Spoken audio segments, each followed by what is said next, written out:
Propel Expansion with Megan DiMartino, and I am thrilled to have you here with me tonight on the eve of Father's Day. This is June 20th, and tomorrow's the 21st.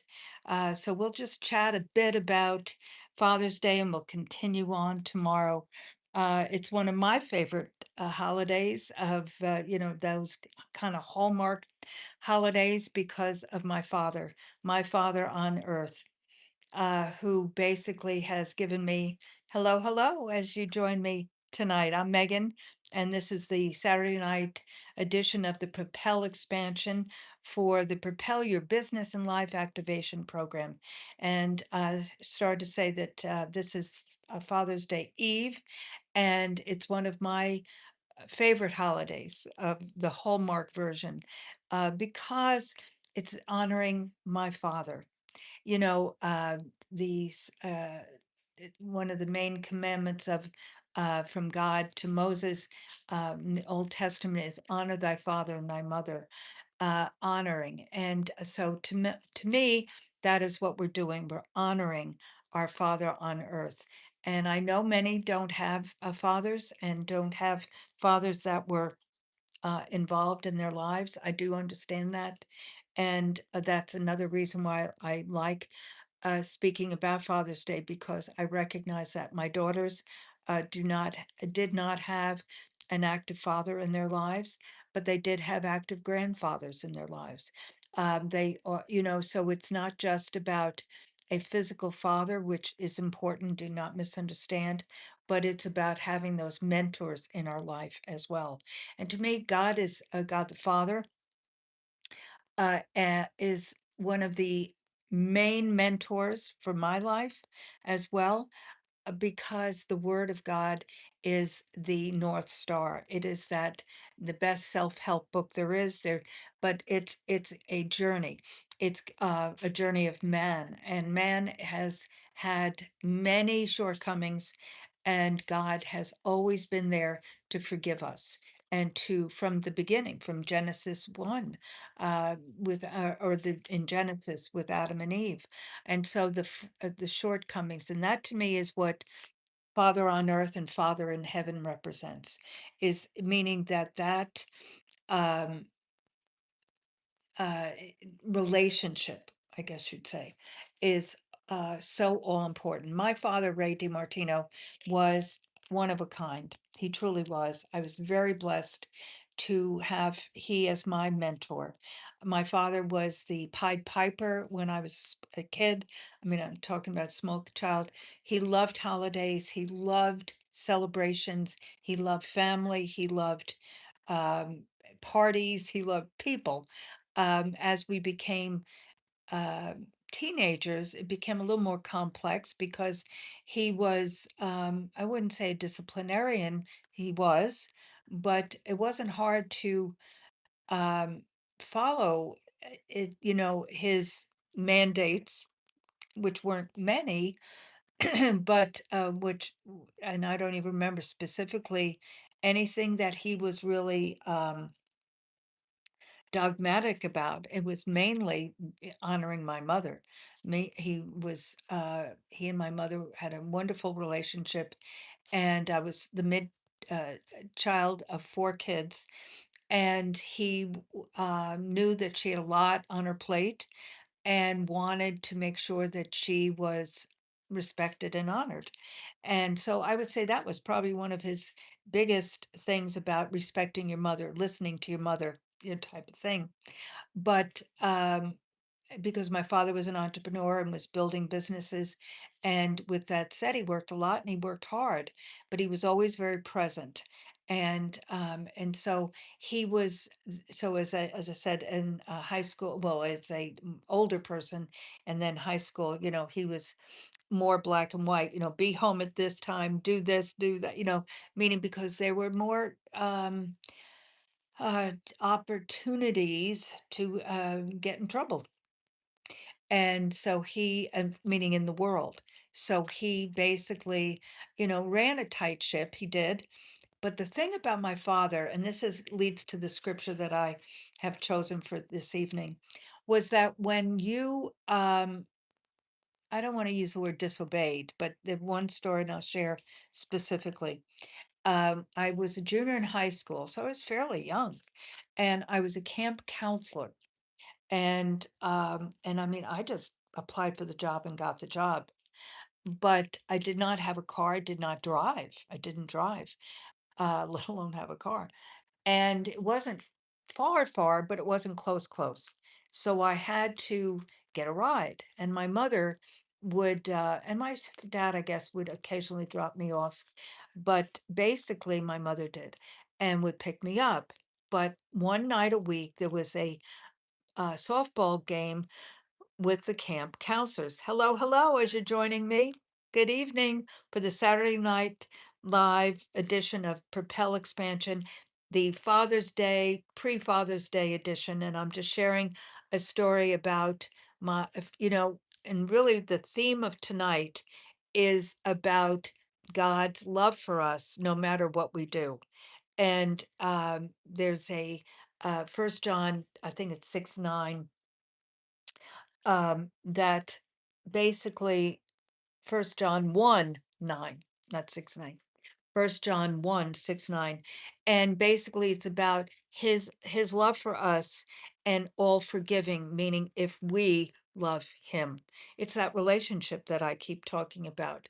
And one of the things that when I was reading something about it is like we carry our own, I'll go back to the story in a minute, but we carry our own judgment on so when Adam and Eve fell, this was the point, and disobeyed, and they were, reticent to even encounter God, and He created garments for them, and they were being very judgmental on themselves. And he said, "Who told you that?" Meaning that he's not going to carry that grudge or that negativity about us. He is going to try to help us overcome that, carrying that aspersion on ourselves. So I was sharing about my father. I was a junior in high school. My father, I said, when I was a young child, it was the Pied Piper. He loved holidays and loved family and loved cooking and loved entertaining other people. And so he was in the middle of everything. The thread of it, though, was to take burden off of my mother, who was in that everyday grind with these four kids. But he was just a very special, special dad in those younger years. As I got to high school and older, he was more of a disciplinarian, not negative, negative, but just, toe the line, kiddo, type of thing. And so I was a camp counselor at a camp, and my mom would drop me off and pick me up. I didn't have a car, I didn't have a license. But there was one night a week that the counselors, did an inter-counselor softball game. Now, I was only 16, mind you. And so anyway, most of them were older than I, and not tons, but a few were a lot older. But there was a bar across the street. They'd finish the softball, and they'd all go over to this bar. Well, this one guy, um, I wasn't going to stay, and he said, and his buddies said, "Hey, stay, and I'll take you home." So I called my father and I said, "I'm going to stay for this softball game." He was okay with that. He said, "But be home at 8:30." And so the softball game ended long before that, maybe about 7. But maybe 6:30, I don't know, somewhere in there. But they went over to this bar, and I was very uncomfortable. I was, but regardless, I needed to get home.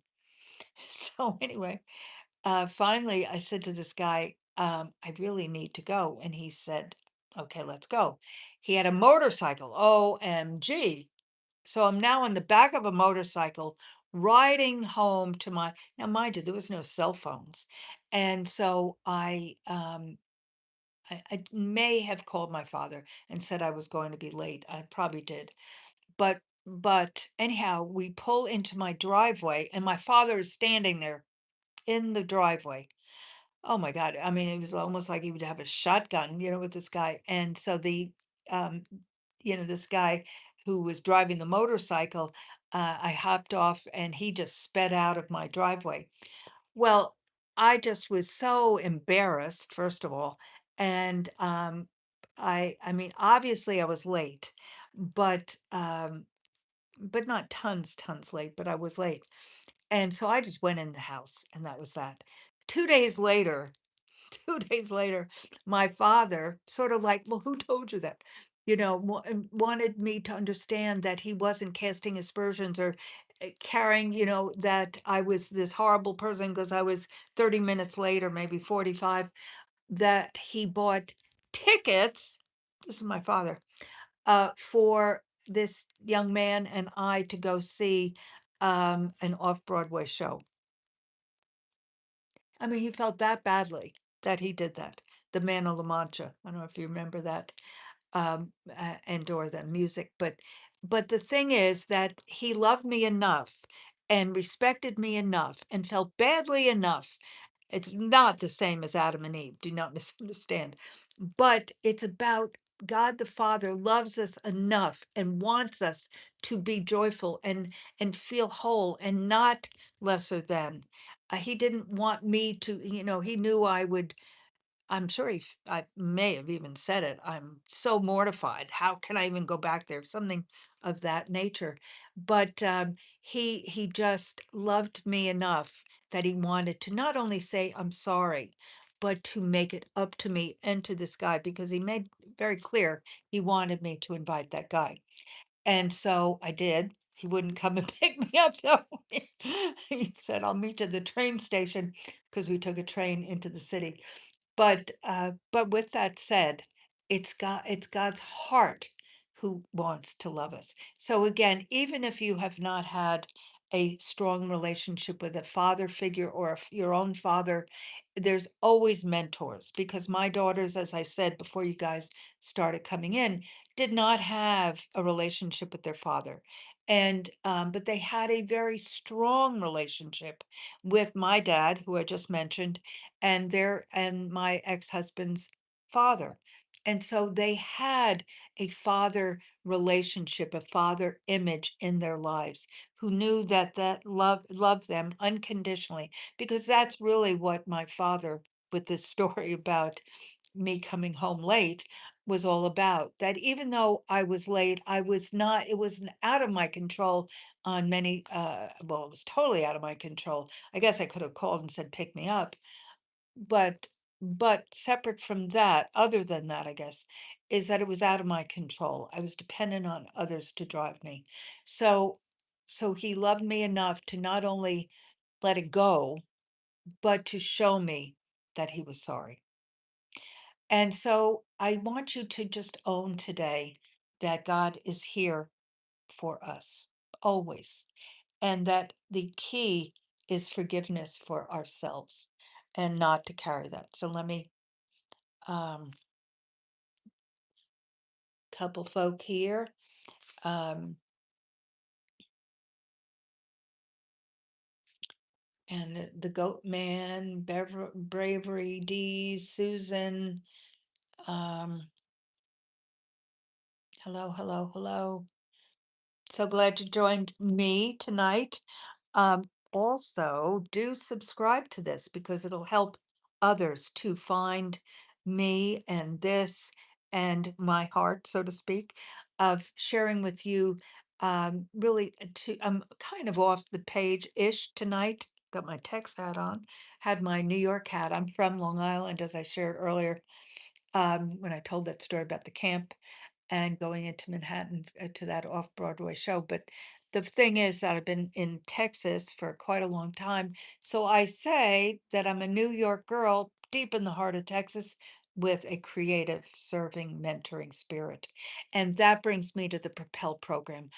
I've started, scaled, and sustained two medical grade skincare lines, built them, sold them, as well as a luxury day and medical wellness spa, built that for 17 years and sold that. And we have been doing regenerative. I have a wellness clinic now, and we do regenerative stem cell there. But I also represent this company, uh, extraordinary science, I mean, revolutionary science, a non-transdermal stem cell activation patch.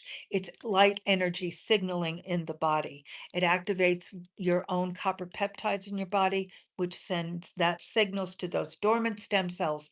At 30, they're 50% dormant. At 60, they're 90% dormant. That's why you in your own body, the stem cells, which are the master cell of the body, but they're I'm using a big word here, but non-differentiated, meaning that they don't, when they are created, they do not become a brain cell, a lung cell, a kidney cell.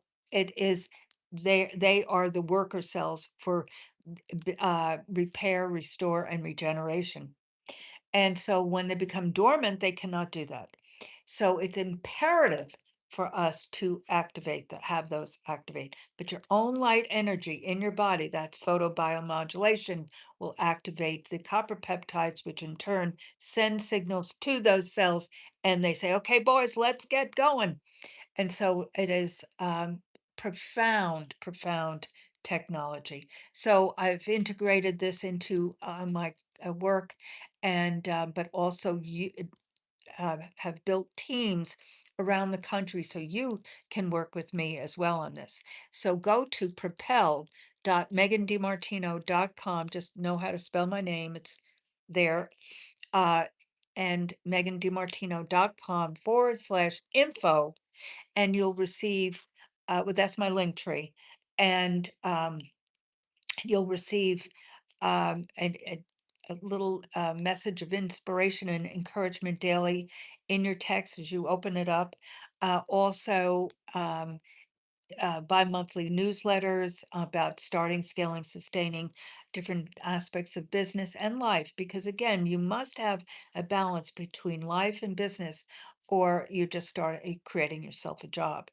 So it is building that together with my 5 C's, which are non-negotiable: clarity, courage, confidence, commitment, and compassion. And compassion, as we're speaking about tonight, as the Lord is giving us, because that is grace. Grace is free, and God provides for that for us. That grace of God, to it's about just He loves us that much. So I am here for you. So go to propel.megandimartino.com/info.